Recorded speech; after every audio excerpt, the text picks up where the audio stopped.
어, 오늘은 빛 대신 주의 말씀 시리즈 10번째 주가 빚으신 그릇이라는 제목으로 여러분들과 말씀의 교훈을 함께 나누고자 합니다. 여러분 혹시 이렇게 일본에 지금 살고 계시니까 일본의 국보가 어떤 게 있는지 이렇게 좀 관심을 기울여 보셨나요? 일본의 국보 중에 한 가지를 오늘 여러분들에게 좀 소개하려고 그래요. 이 국보의 이름은 시바타 이도입니다. 시바타 이도. 이 시바타 이도는 일본을 사실상 이 토요토미 히데요시보다 먼저 이렇게 통일을 거의 이룬 인물이 있는데 그 사람의 이름이 오다 노부나가입니다. 이 오다 노부나가가 자신의 이 부하였던 시바타 가츠이에게 준 이 다도입니다. 근데 이 다도가 너무 귀했기 때문에 지금은 일본의 국보로 지정된 도자기예요. 아주 재밌는 사실이 한 가지 있어요. 이 도자기의 출처가 어디냐? 조선이거든요. 지금으로 치면 경남 하동에서 빚어진 그릇인데 당시에 막사발로 쓰였던 그릇을 가져온 거라고 그래요. 조선에서는 이 막사발을 어떻게 사용했냐면 쌀을 담거나 김치를 담아 먹는 그런 그릇으로 사용을 했었습니다.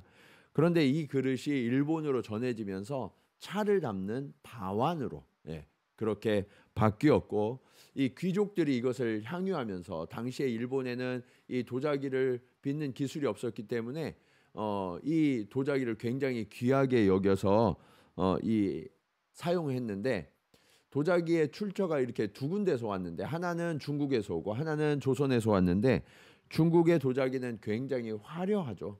근데 이 조선의 도자기는 당시 조선 시대 때는 성리학 때문에 굉장히 수수했어요.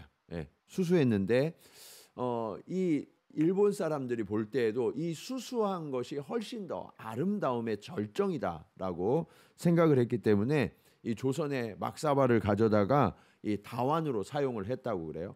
근데 이게 가치가 점점 높아져서 어느 정도까지 올라갔냐면 순금으로도 사기 힘들고 최종적으로 최고의 가치가 올라갔을 때에는 거대한 성 하나와 맞바꿀 정도의 가치가 되었다고 합니다. 그래서 이 시바타 이도는 성 하나의 가치가 있는 그런 그릇이었고요. 이것이 이제 국보로 지금 지정이 되어 있습니다. 그렇게 이 도자기에 눈을 뜨다 보니까 토요토미 히데요시가 조선을 침략하고 나서 임진왜란을 일으킨 거죠. 그리고 마무리될 때쯤 조선의 도공들을 많이 데려왔어요. 많이 끌고 왔는데 이후 이들을 통해서 일본의 도자기가 발전하게 됩니다. 그 중에서도 가고시마 다이묘인 시마츠 요시히로가 남원 쪽을 이제 침략을 했는데 그 남원 외곽의 도공 40여 명을 사로잡아 왔어요. 근데 이들이 볼 때는 이 도자기가 너무 귀한 거잖아요. 그러니까 이 조선의 도공은 원래 신분이 어때요? 굉장히 천했어요. 굉장히 천했어요. 사람들이 별로 사람처럼 여기지도 않았거든요. 그런데 이 일본에서는 이 사람들을 사무라이 계급으로 올려준 거예요. 사무라이 계급으로 올려주고 집단촌을 형성해서 살게 해줘서 메이지 유신 전까지 이들이 함께 그 동네에 살았는데 그 동네에 살면서 조선 옷을 입고 결혼도 마을 사람들끼리 하면서 전통을 지키면서 살도록 그들을 우대해 줬다고 그래요. 그런데 이들이 만든 도자기가 이제 네덜란드에 수출이 됩니다. 네덜란드에 수출이 되면서 이제 이 막부가 막대한 수입을 얻게 되었고요. 그리고 1867년에 파리 박람회에 일본의 도자기가 출품되면서 유럽의 이 일본 도자기에 대한 열풍이 막 아주 거대하게 불게 되었다고 그래요. 우리가 아까 본 그 막사발 사람들이 별로 인정하지 않고 정말 대수롭지 않게 여겨서 그냥 쌀이나 담아두고 아니면 김치나 담아 먹던 그런 평범한 막사발이 누군가 그 가치를 인정해 줬을 때에는 성 한 채와도 맞바꿀 만한 그런 존귀한 가치로 바뀌게 되었다는 것을 우리는 우리가 살고 있는 땅의 역사를 통해서 보게 되잖아요. 근데 오늘 본문에도 한 토기장이가 그릇을 빚는 모습이 나옵니다. 이 토기장이가 그릇을 빚는데 목적이 있어요. 목적. 오늘 저와 여러분은 이 토기장이가 그릇을 빚는 목적이 무엇인지를 다시 한번 깨달으면서 그 그릇이 의미하는 진짜 의미가 있거든요. 그것이 바로 저와 여러분의 인생이에요. 예. 하나님께서 저와 여러분의 인생을 빚으시는데 막사발과 같은 질그릇과 같은 그 인생이 하나님의 빚으심으로 말미암아서 너무나 존귀한 인생으로 바뀌게 된다는 거예요. 간절히 바라기는 오늘 말씀을 통해서 다른 사람들이 별로 인정해주지 않고 내 스스로도 평가절하했던 이 인생이 하나님의 손에 붙들려서 정말 존귀하고 고귀한 인생으로 거듭나게 되었다라는 것을 깨닫고 그러한 인생을 살아가는 저와 여러분이 되기를 간절히 축원합니다. 그럼 우리는 어떻게 할 때 그 인생의 가치를 제대로 깨달을 것인가? 오늘 말씀을 통해서 함께 교훈을 얻기 원합니다. 첫 번째로 하나님이 저와 여러분의 주관자이시다라는 것을 우리가 고백할 수 있어야 합니다. 오늘 본문에는 예레미야 선지자가 등장하죠. 이 예레미야 선지자의 시대는 남왕국 유다가 가장 불행했던 시기예요. 나라가 점점 쇠퇴합니다. 그리고 결국 멸망하고 말았어요. 그러다 보니까 이 유다 백성들의 삶이 너무나 참혹했고요. 고통스러운 삶을 살아가고 있었어요. 그러니까 신앙이 흔들렸겠죠. 신앙이 마구 흔들렸단 말이에요. 근데 그 신앙이 마구 흔들리지만 그래도 다른 것으로는 우리가 구원을 얻지 못하니까 하나님을 붙들고 기도했어요. 하나님, 이 고통과 이 힘든 상황 속에서 우리를 건져 주십시오. 근데 하나님이 응답하시지 않는 것 같아요. 그래서 이들이 이렇게 기도합니다. 예레미야 15장 18절 말씀입니다. 나의 고통이 계속하며 상처가 중하여 낫지 아니함은 어찌 됨이니이까? 주께서는 내게 대하여 물이 말라서 속이는 시내 같으시리까? 여러분, 무슨 얘기예요? 하나님께서 고통을 걷어가 주시고 우리를 치유해 주시기를 간절히 구했지만 이 고통이 끊이질 않는 거예요. 아무리 기도해도 하나님이 응답하시지 않는 것 같아요. 그러니까 이들이 뭐라고 느꼈냐면 하나님이 물이 말라서 속이는 시내와 같다라는 거예요. 내가 하나님을 그렇게 찾고 그렇게 부르짖지만 하나님은 생명이 없는, 그래서 나를 구원하시지 않는 그런 분 아닙니까? 그러면서 하나님 앞에 항변하듯 지금 따지고 있었던 거예요. 사실 예레미야 시대에는 백성들이요 하나님의 뜻과 상관없이 살았어요. 예. 하나님은 그들을 버리지 않으셔서 선지자를 끊임없이 보내시는데 그들은 여전히 오만했고요, 부패했어요. 돌이키지 않는 거예요. 그래서 하나님이 응답하시지 않고 있었던 거거든요. 예. 그런데 그렇게 하나님이 응답하시지 않는 상황 가운데에서도 그들이 뭐라고 그러냐면 그래도 우리가 하나님의 백성인데 하나님이 우리를 건져주실 거야. 하나님이 그 백성을 그냥 두시겠어? 하는 그런 마음을 뻔뻔하게 또 가지고 있었다는 거예요. 예레미야 23장 17절 말씀입니다. 항상 그들이 나를 멸시하는 자에게 이르기를 너희가 평안하리라 여호와의 말씀이니라 하며 또 자기 마음이 완악한 대로 행하는 모든 사람에게 이르기를 재앙이 너희에게 임하지 아니하리라 하였느니라. 그들이요 하나님의 이름도 함부로 들먹이면서 우리는 하나님의 백성이니까 평안할 거야, 재앙이 절대 임하지 않아, 그렇게 이야기했다는, 이 거짓 선지자들이 그 당시에 계속해서 유다 백성들을 그렇게 하나님과 다른 쪽으로 몰고 갔어요. 그러다 보니까 유다 백성들이 자신의 이 실체를 깨달아야 되는데 깨닫지 못하는 거예요. 이 거짓 선지자들이 너흰 괜찮아 그렇게 이야기하니까. 요즘 시대에도 그런 일들이 참 많아요. 제가 설교를 하다 보면 하나님의 말씀을 있는 그대로 이렇게 선포하려고 그러는데 가끔 그런 분들이 계세요. 목사님 설교가 가끔 너무 아파요. 은혜의 말씀, 축복의 말씀만 저희에게 좀 전해주시면 안 돼요? 예. 저도 그러고 싶어요. 저도 그러고 싶은데 하나님의 말씀을 우리가 변개할 수 없잖아요. 그렇죠? 하나님은 우리를 그대로 드러내기를 원하세요. 예. 우리의 잘못과 우리의 허물이 드러나야 주님께로 돌이키게 되거든요. 하나님의 은혜는 그 다음이에요. 우리가 돌이켜서 하나님 앞에 회개해야 하나님이 우리를 긍휼히 여기시고 우리를 주께로 이끌어 용서해 주시는데 우리는 그 과정이 없이 용서를 받고 싶은 거예요. 예, 회개하고 돌이키는 과정이 없이 하나님의 용서, 하나님의 축복만 받고 싶은 거예요. 이게 우리의 완악함이거든요. 예. 그러다 보니까 우리가 하나님 앞에 범죄하고 있는 것을 깨닫지 못해요. 예. 그냥 괜찮은 척 살아가는 거예요. 예. 우리가 주일에 교회 오면 옆에 분들 보세요. 다 괜찮아 보이시잖아요. 그렇죠? 예. 정말 좋아 보이세요. 그런데 여러분의 일주일의 삶은 어때요? 예. 과연 하나님 앞에 우리가 부끄러움 없이 살아가고 있나요? 그렇지 못할 때가 많다는 거죠. 그것을 말씀 앞에 직면해야 돼요.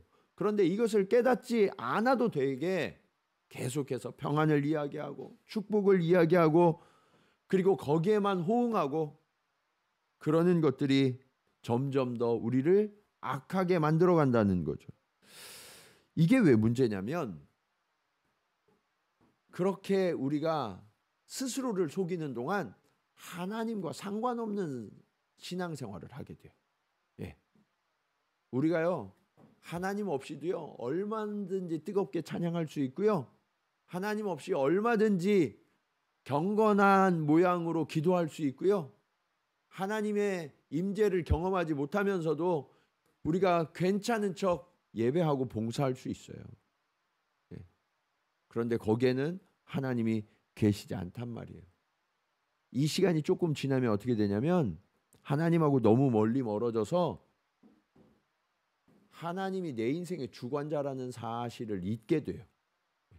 내가 주인된 삶을 사는 거예요. 네. 내 마음대로, 네. 내 뜻대로 그냥 매일매일 살아가는 거예요. 그러면서도 그냥 괜찮은 거예요. 네. 그리고 가끔 기도하면서 그렇게 얘기해요. 하나님, 나 지켜주세요. 네. 나 하나님 평안 누리길 원합니다. 네.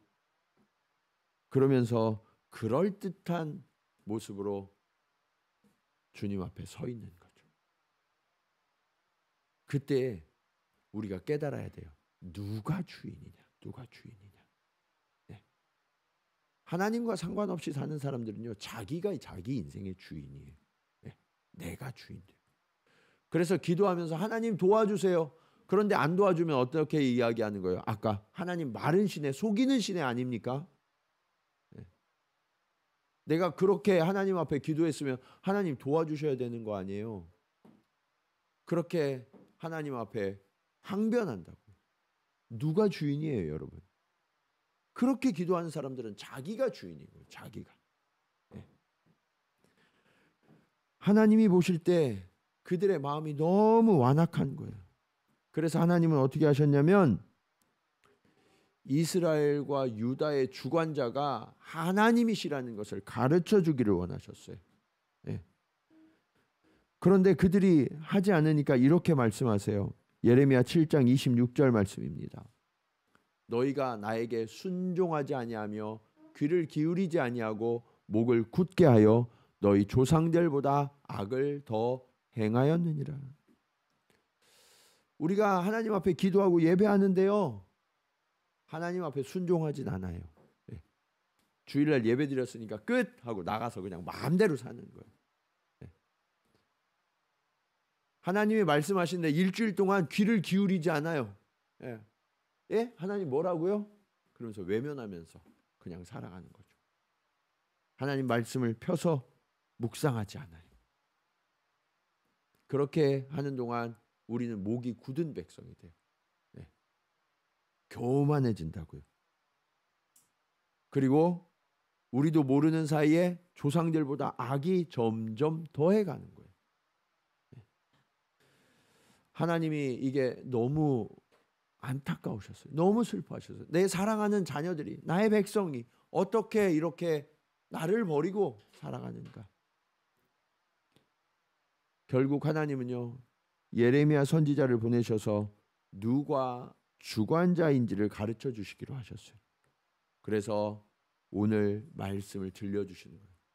토기장이의 집으로 내려가도록 하십니다. 예레미야 18장 2절 말씀 우리 같이 한번 읽어볼까요? 자, 예레미야 18장 2절 시작.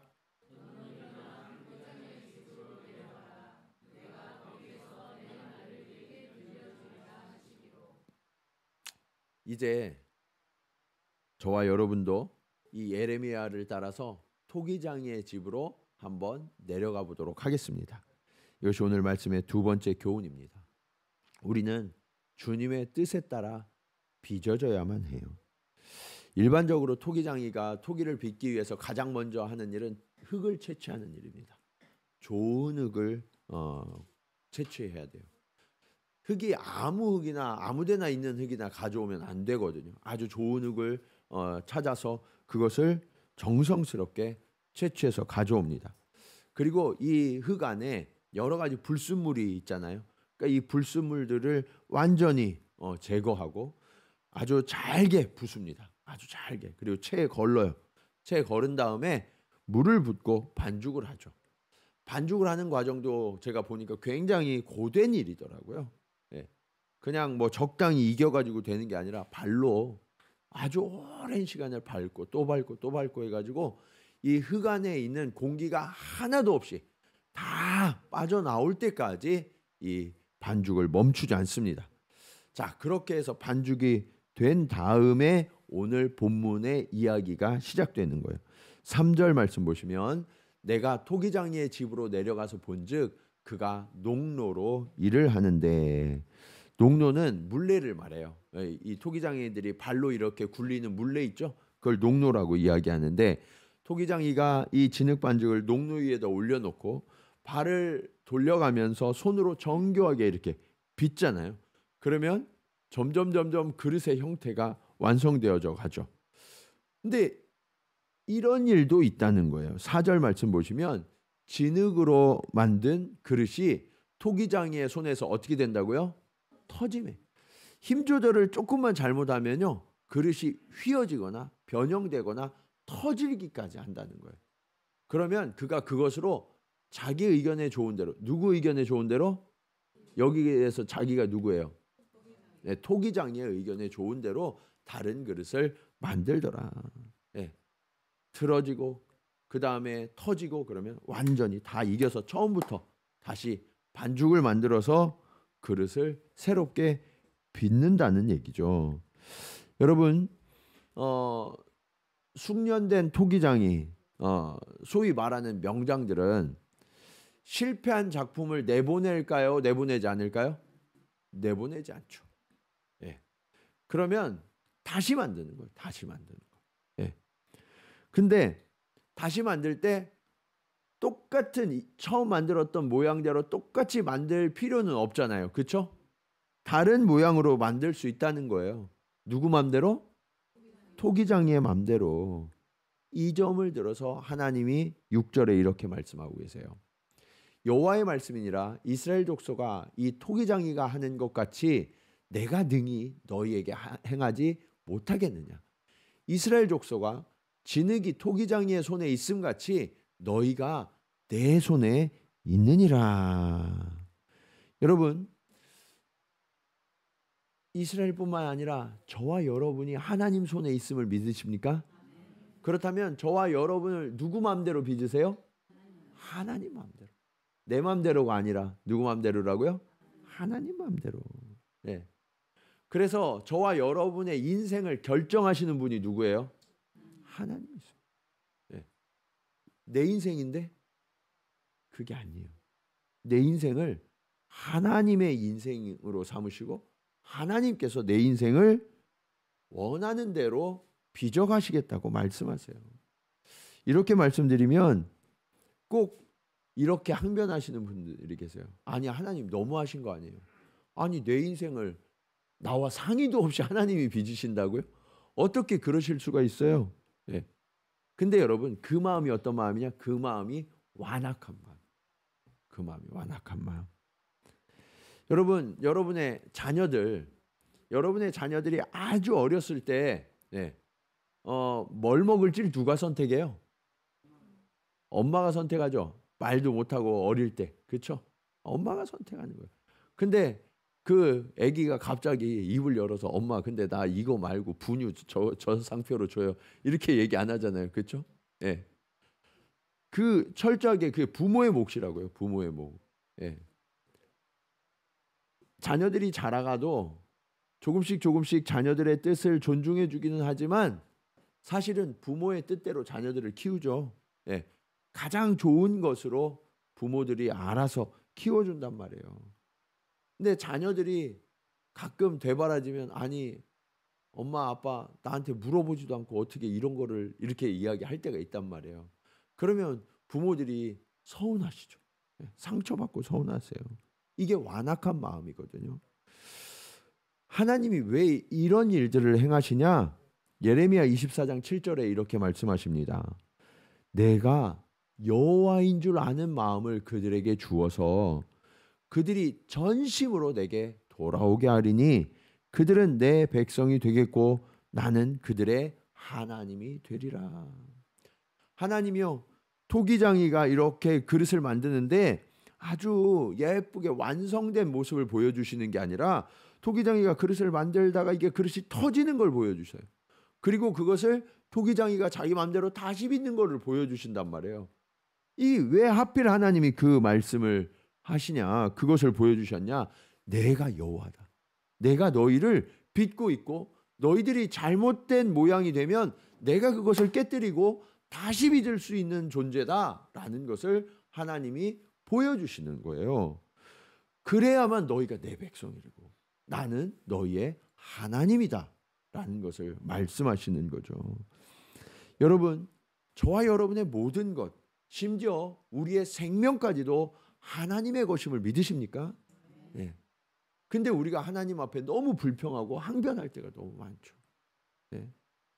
이게 왜 그러냐면 하나님의 것이라는 것을 인정하지 못하는 마음 때문에 그런 거예요.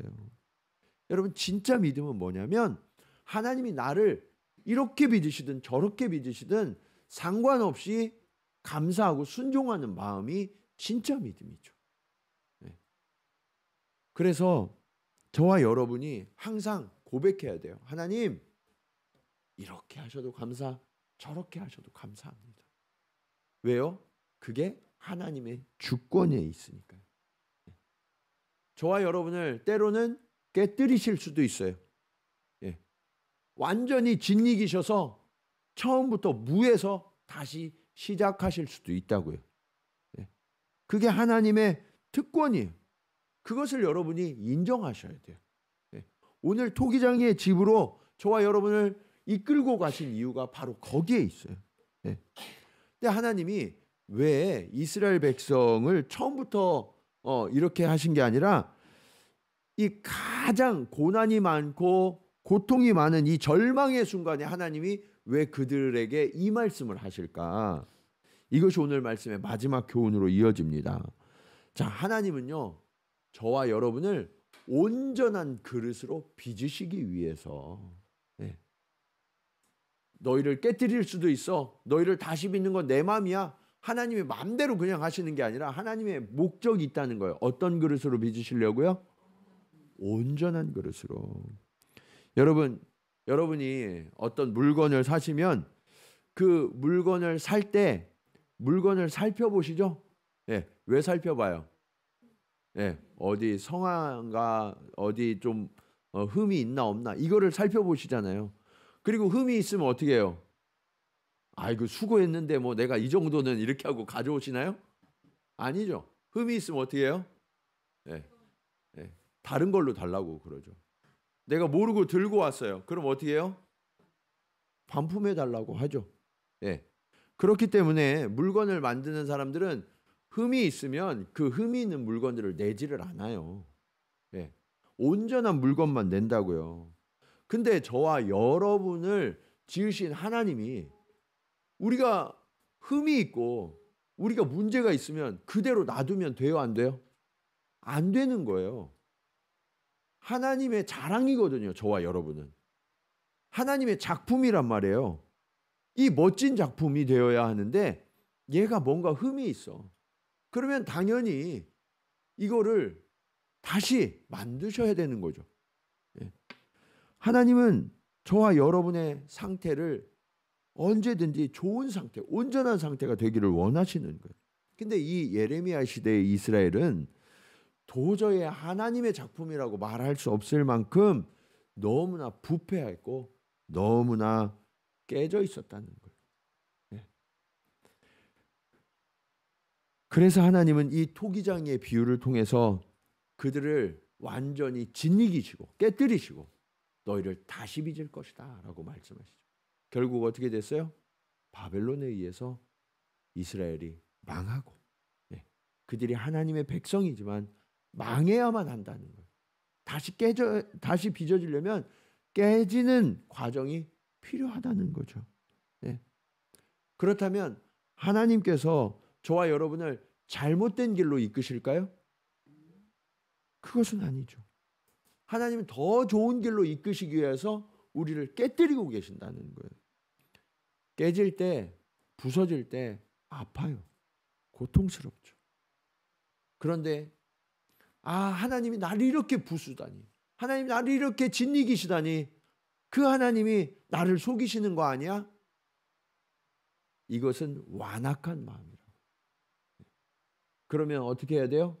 하나님이 나를 온전히 빚으시기 위해서 그 목적으로 지금 나를 깨뜨리고 계시는구나 하는 신뢰가 있어야 된다는 거예요. 여러분, 여기 이제 부모님들이 많으시니까 가끔 우리의 자녀들도 잘못된 고집을 부릴 때가 있어요. 그렇죠? 그 자녀들이 잘못된 고집을 부리면 어때요? 야, 너도 네가 인격이고 생각이 있으니까 네 마음대로 해라. 이렇게 하시나요? 네? 이 길로 갔다가는 큰일 나요. 그러면 어떻게 해요, 여러분? 어떻게 해서든지 막죠? 못하게. 근데 자녀들은요, 시각이 딱 거기까지밖에 안 되거든요. 그래서 때를 쓰고 고집을 부려요. 아니, 왜 내 맘대로 못하고 부모님 맘대로 왜 나를 항상 이렇게 이끄냐고 항변하기도 해요. 대들기도 한단 말이에요. 그렇다고 그래서 이놈 봐라, 이제 다 컸네, 그리고 놔주나요? 네? 그대로 두면 큰일 나는데 어떻게 해서든지 그 자녀가 잘못된 길로 가지 않도록 막으시잖아요. 안 되면 혼을 내고 안 되면 때리기라도 해서 그 자녀가 돌이키도록 하시는 거예요. 이게 부모의 마음이죠. 하나님도 그렇게 하신다는 거예요. 혹시 지금 이 자리에 앉아 계신 분들 가운데 여러분의 인생이 물레 위에서 이렇게 막 틀어지고 때로는 터진 도자기처럼 그렇게 느껴지는 분이 혹시 계신가요? 하나님이 왜 이렇게 나를 이렇게 형편없이 빚고 계시는 건지, 좀 이렇게 깨져가지고 보기에도 볼품없는 그런 그릇으로 지금 나를 놔두시는 것 같이 그렇게 여겨지는 분 계세요? 그렇다면 그 하나님의 손길을 기다리세요. 하나님이요, 저와 여러분을 다시 빚어주실 거예요. 그것이 너무나 고통스럽고 너무나 아프실 수도 있어요. 지금 그 고통의 시간을 지나가는 분들도 계실 수 있어요. 그러나 여러분, 그 하나님의 뜻을 신뢰하셔야 돼요. 하나님은 이렇게 말씀하십니다. 예레미야 29장 11절 말씀입니다. 우리 같이 한번 읽을까요? 자, 시작.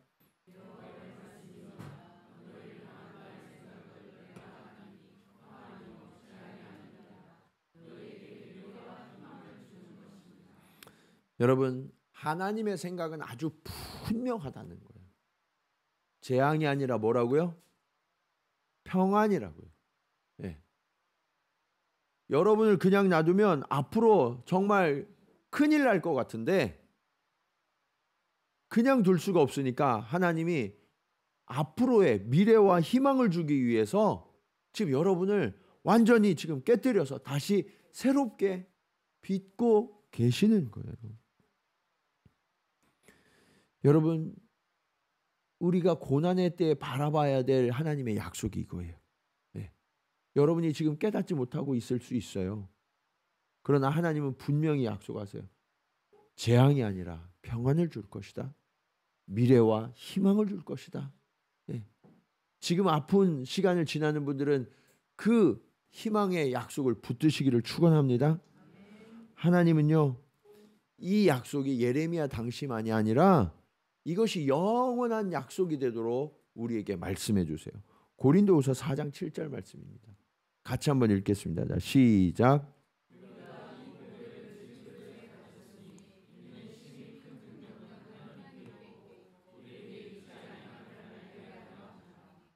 여러분, 우리는 질그릇이에요. 예. 질그릇에 뭐를 담고 있어요? 보배를 담고 있어요. 보배를 담은 그릇은 예쁘고 아름다운 그릇이면 좋을 것 같은데 사실은 보배가 가장 빛나려면 질그릇이어야 돼요. 예. 아무 모양도 없고 아무 그 예쁜 그것도 없는 정말 투박한 질그릇, 거기에 보배가 담기면 보배가 가장 빛나요. 예.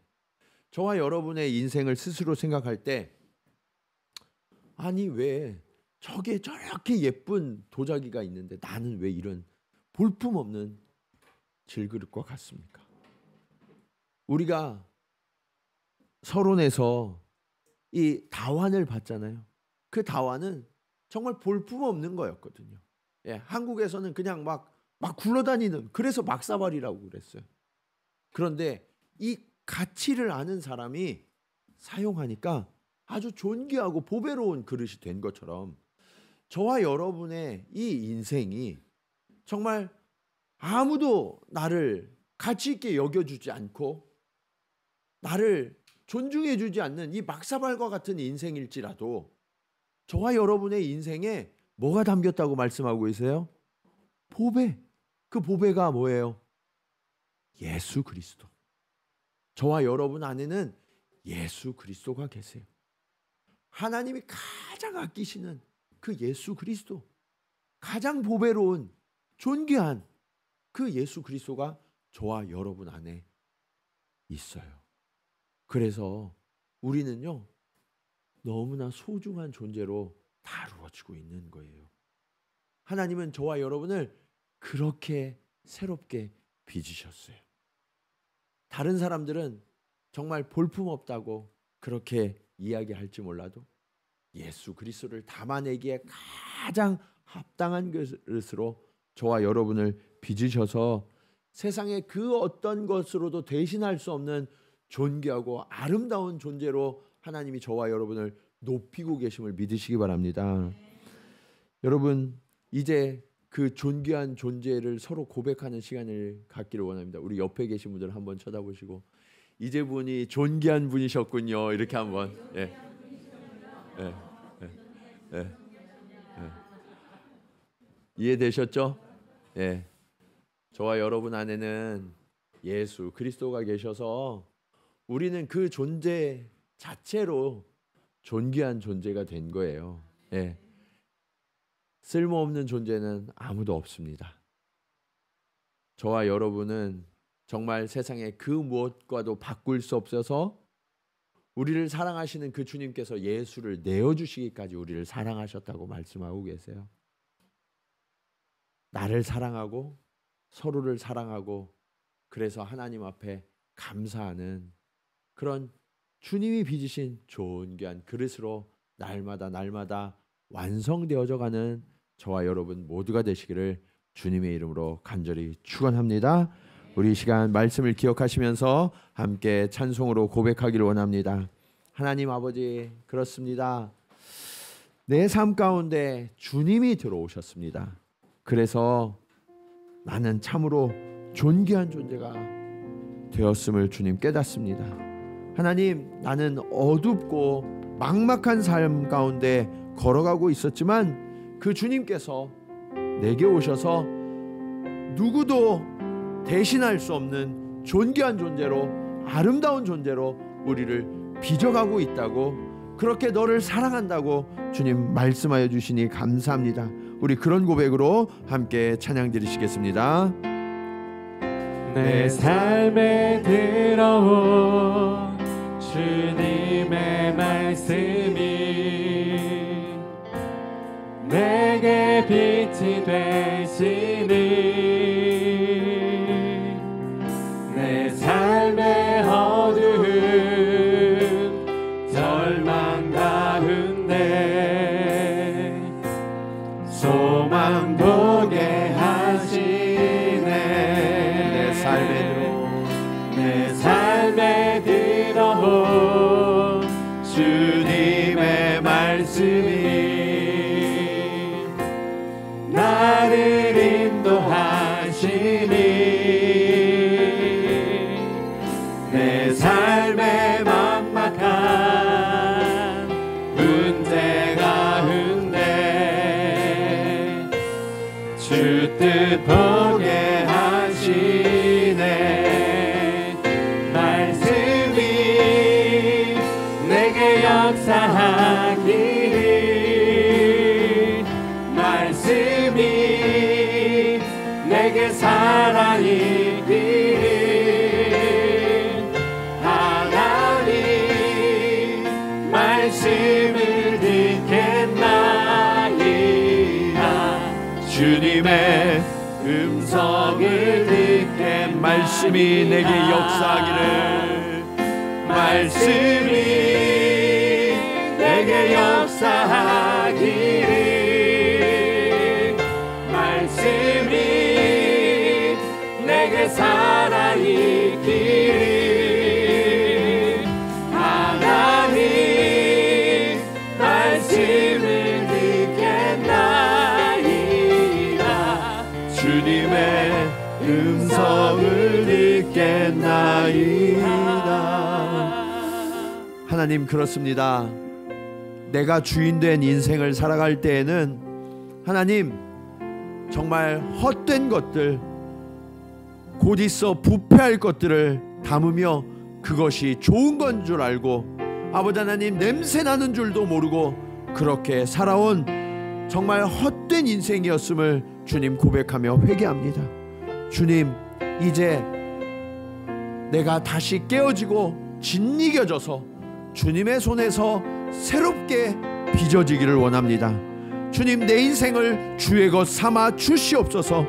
주님, 내가 주님의 손에 빚어졌을 때에는 사람들이 볼 때에는 볼품없는 질그릇 같아 보일지라도 주님, 내 안에 보배로우신 예수 그리스도, 온 세상의 모든 것으로도 바꿀 수 없는 그분이 내 안에 계시기에 아버지, 나는 존귀한 존재가 되었고 아버지 하나님, 그로 인하여 내가 감사하며 찬송하며 기뻐하겠사오니 주님, 그렇게 나를 온전케 하여 주시옵소서.